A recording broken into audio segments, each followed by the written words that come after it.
Gold prices की बात कर लेते हैं। अमित, आपको कैसे लगते हैं गोल्ड के प्राइसेस यहाँ से जाते हुए? अच्छी खासी बढ़त है, ये हफ्ता पॉजिटिव में शायद बंद होगा।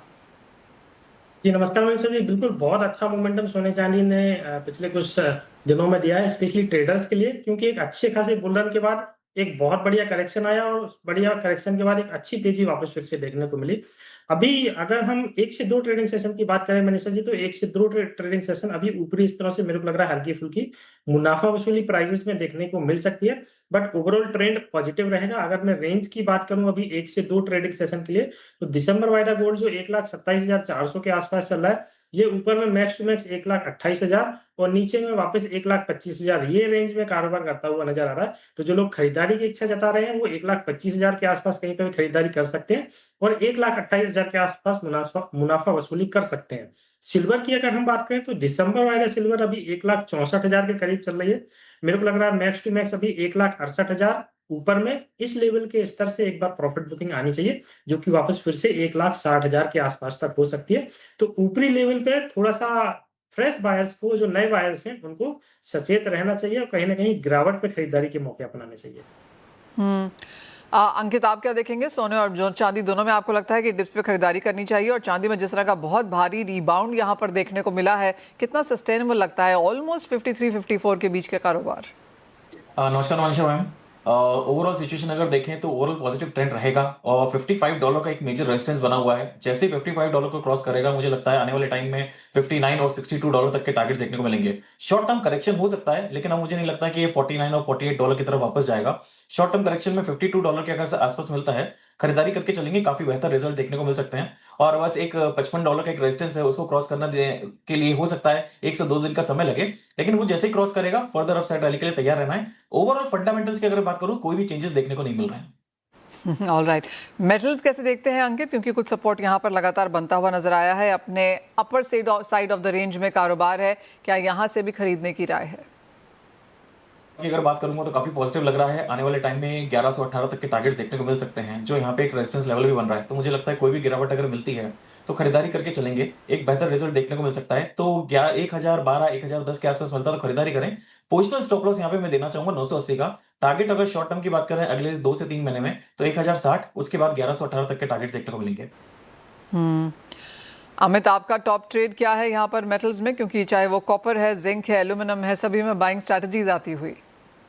मनीषा जी, कॉपर और जिंक दो ऐसे आइटम है जिसमें लगातार सभी लोग, हम एनालिस्ट जो है, बाइंग की रिकमेंडेशन कर रहे हैं, क्योंकि फ्यूचर इसका काफी ब्राइट दिखाई दे रहा है। कॉपर की ही अगर हम बात करें तो अभी भाव हालांकि दिन के हाई स्तर के आसपास कारोबार कर रहा है। तो 1,010 के आसपास अगर प्राइसेस मिलते हैं तो फ्रेश खरीदारी जो है ट्रेडर्स कर सकते हैं। 1,030 रुपए का अभी 2 से 3 ट्रेडिंग सेशन में टारगेट रखना है। स्टॉप लॉस की अगर हम बात करें तो 1,004 रुपए का रख सकते हैं।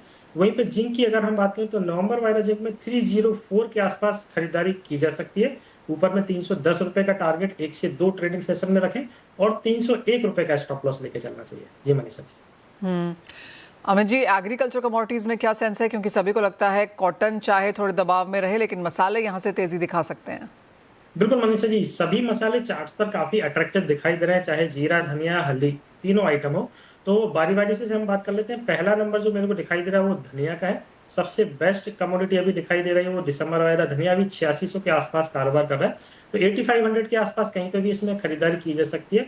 ऊपर में 8900 के टारगेट इसमें देखने को मिल सकते हैं। स्टॉप लॉस की अगर हम बात करें तो 8200 रुपए इसका स्टॉप लॉस रहेगा। दूसरे नंबर का जो आइटम है वो जीरा है।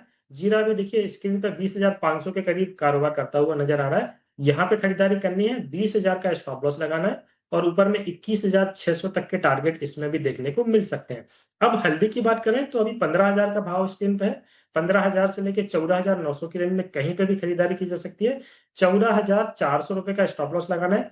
इसमें पहला टारगेट अगर हम मान के चलें तो 16,000 रुपए, और 16,000 के ऊपर प्राइसेस अगर निकलते हैं मनीषा जी, तो इसमें 17,500 रुपए के भाव भी देखने को मिल सकते हैं।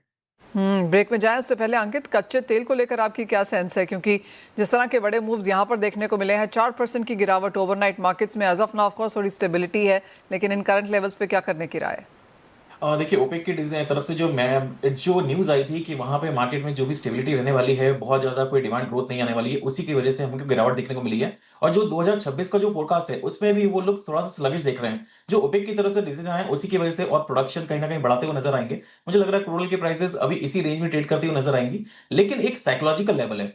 $50 का एक साइकोलॉजिकल लेवल है, उसको तोड़ना काफ़ी मुश्किल लग रहा है। तो इस लेवल पे न्यूज़ेज़ तो डेफिनिटली नेगेटिव आ रही है, लेकिन मुझे लगता है कि बहुत ज़्यादा इसके अंदर नेगेटिव होके नहीं चलना चाहिए। कोई भी प्राइसेज़ अगर 51, 55 या 5100 के आस-पास अगर मिलते हैं, तो खरीदारी की एक अच्छी राय रहेगी।